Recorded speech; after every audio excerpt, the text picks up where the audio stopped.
将军，这是何意啊？之前在三不管风餐露宿，委屈了绮罗姑娘，特意让孙夫人为您准备了身衣服。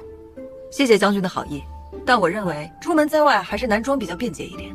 你与孙姑娘整日同进同出，共事之人又多为女子，男女有别，为避免非议，还是女装更方便一些。将军想的可真是周到。可是孙大人、孙夫人，包括昭敏都知道我是女儿身，我认为不必拘泥小节。姑娘所言在理，但我很好奇，别的女子都喜欢华冠丽服，为何绮罗姑娘对这些毫无兴趣？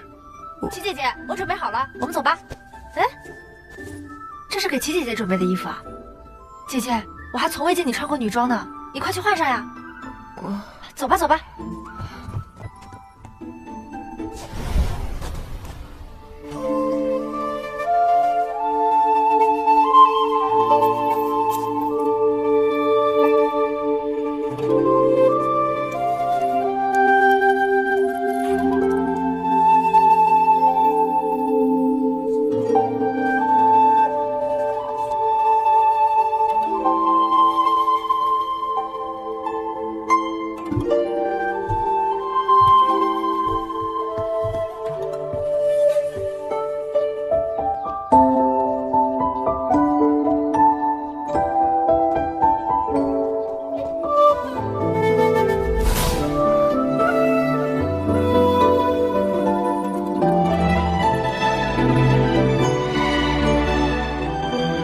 齐姐姐真是花容月貌。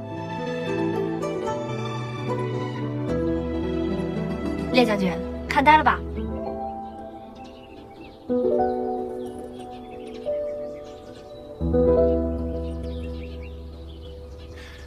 走吧。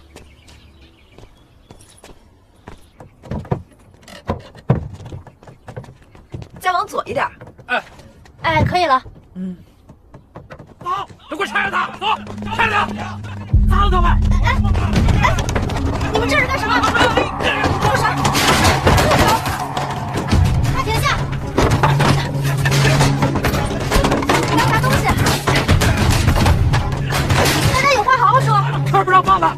赵主和孙大人不想着怎么给我们多分点粮食，竟然还花大笔银钱给郡主开脂坊。人家西部族长天天在城门处给大家施粥，我们族长在做什么？简直不管我们死活！就是大家听我说，我们开脂肪，你是为了大家都活下。郡主办这个营脂坊，是想让大家有一份长久稳定的差事，未来都不要再挨饿。说的好听，我们凉州的布匹织品一直都是在外地购买，开个脂坊有何意义啊？有这些钱拿出来买成粮食分给我们大家不好吗？就是啊。大家听我说，我们可以拿银钱买粮食分给大家，但就算这样，这些粮食能够大家吃几天？大家都知道，我们凉州本就贫瘠，无法一直提供粮食给大家，只有你们自力更生，才有机会保证未来不再挨饿。郡主说的对，我知道你们心中有很多疑惑，凉州从来都没有绣坊，但是此次我们有烈将军的大力支持。将军一心为民，他已向王上请旨，开通了凉州与雁南的通商之路。届时，我们可以从雁南以低价购入织布所需的棉线和蚕丝，然后再以高价向各地售卖我们制作的布匹和绣品。如此一来，便能为我们带来不菲之利。这倒是个好主意啊！将军，你说呢？绮罗姑娘说的没错，皇上已答应通商一事，大家无需有后顾之忧。即便这样，谁知道你们纺织刺绣技术如何啊？我今日便让大家看看营织坊的纺织技术到底如何。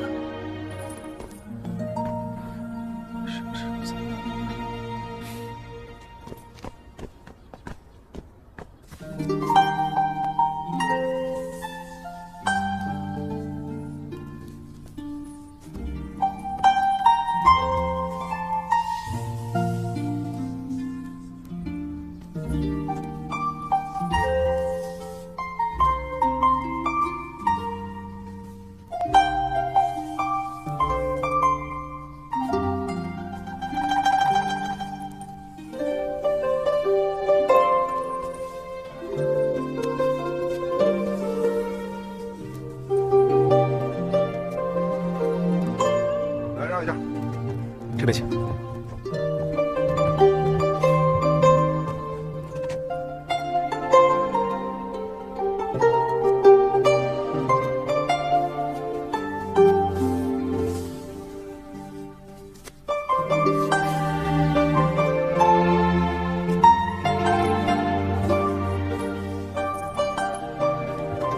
还以为是多厉害的技法，不过如此嘛。就是，还特意让我们过来，这也没什么大不了的嘛。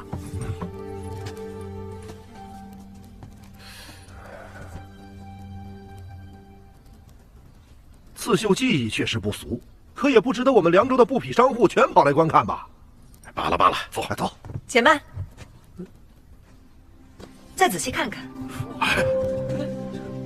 背面竟也有图案。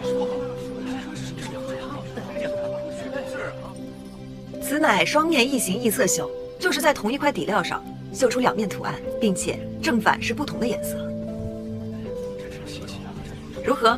此等绣品可入得了各商户的眼。妙，太妙了！老夫开了半辈子古庄，从未见过如此精妙的绣品。银之坊竟制作此等绣品吗？这位姑娘，我们谈笔合作如何呀？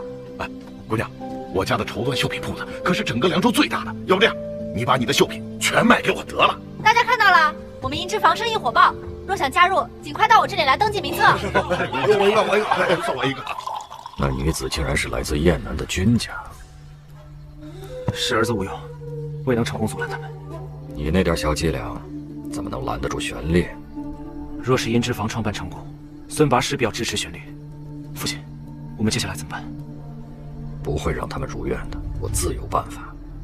商队的事情处理的怎么样了？太虚的死士，至今没有消息传回。父亲，我再派人前去打探消息。你能不能有点脑子？这么久都没有消息，怕是凶多吉少。商队已经被玄烈拦截数日，未见他禀明王上，证明他没有找到证据。父亲是说这是个圈套？此事暂且放一放，你不变应万变。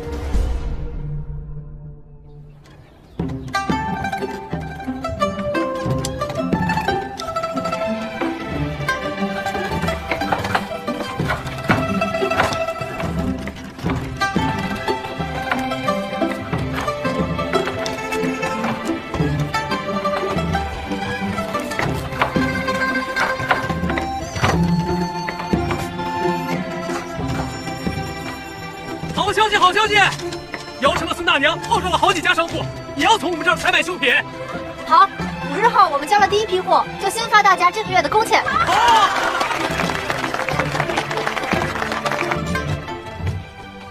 怎么了？哦，这机器好像坏了。坏了？你先去忙别的吧，我看看。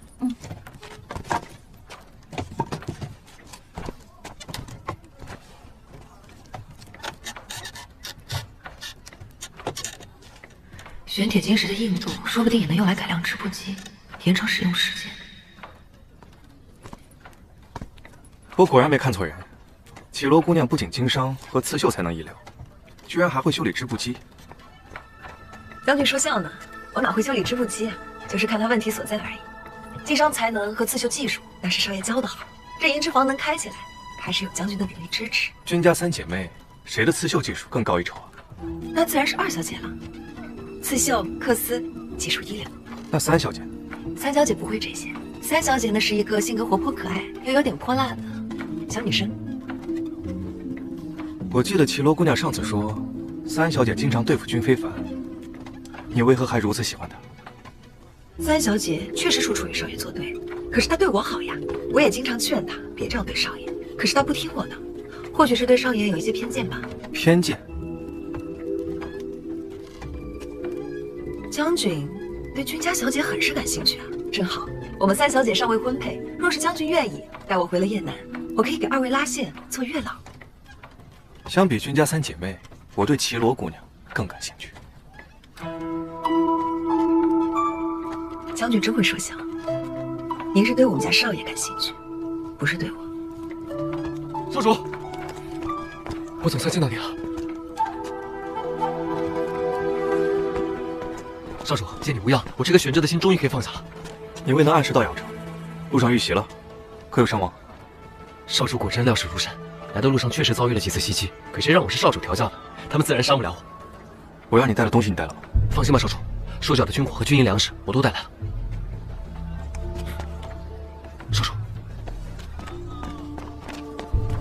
还有这个，我特意让燕南的探子捎来的信息，费了9牛2虎之力。为了这东西，我特地折返过3不管的通讯站，所以才耽搁了些时日。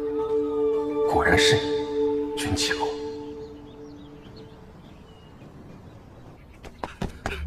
郡主不好了，银之房出事了！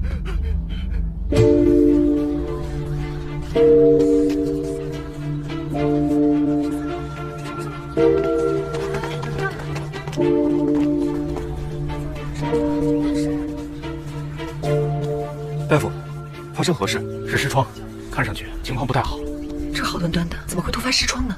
我们方才检查了一遍，发现这些布匹上附着了很多动物的毛发，应是那些因饥荒饿死的动物。这群灾民生活环境本来就差，死去的动物也没来得及处理，毛发上自然会携带一些不干净的邪物，这才导致他们发病。你们还是别靠近，以免沾染。这可怎么办啊？3日后就要交货了，现在大家都病倒了，布匹又无法使用，若是交不了货，我们这么长时间不是白干了吗？大家听我说，我们现在的首要任务是先把尸疮治好，让大家好起来。你们放心，即使交不了货，你们的工钱1分钱都不会少。齐姑娘话说得好听啊，大家在绣坊患了病，你们该如何负责？现在情况如何？回大人，织坊里有10几位绣娘都被感染了，情况不容乐观。齐姑娘一手操办起这银织坊，做绣品的布匹也是你亲自挑选。如今这布匹出了问题，导致绣娘患病，齐姑娘，你是否该给大家一个解释吧？西大人的意思是，这些毛发是我故意放在布匹上残害绣娘的？哎，此话我不能乱讲。但敢问齐姑娘，你明知道雁南北轩关系向来吃紧，你一个雁南人，为何孤身一人来到我北轩？又为何明知道雁南北轩通商不易，但非要打开2个城邦的商路？又如此热心帮忙开了这个银织坊，如今绣坊突发尸疮，这桩桩件件的事情怎么就连接得如此严丝合缝？若说你无一丝阴谋诡计，齐姑娘，谁信？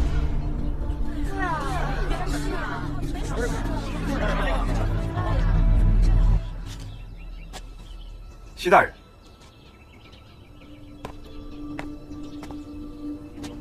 绮罗姑娘是我玄烈的人，她的所作所为皆是我意。大人莫非是怀疑我谋害凉州百姓不成？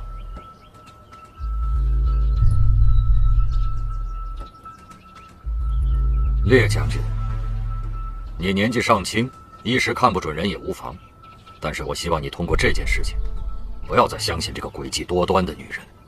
绮罗姑娘与阿烈的初衷是为灾民谋取生路，而这些绣娘染上尸疮，对他们无半点好处。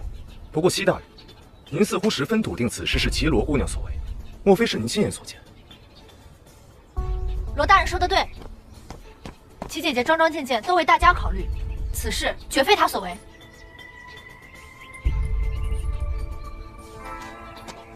孙大人，既然事情已经发生，不如先解决问题，再辨谁是谁非。将军说的对，此事我定会给凉州百姓一个交代。但现在当务之急，你们几个先积极配合治疗。张斌，你速去命人把那些有问题的布匹一把火给我烧掉。大家放心，我会重新购买布匹，所有的费用都由我们承担。张明，你不必担这个责任。齐姐姐，我是孙部郡主，你和凉州百姓，我不会坐视不管的。此症可有良药？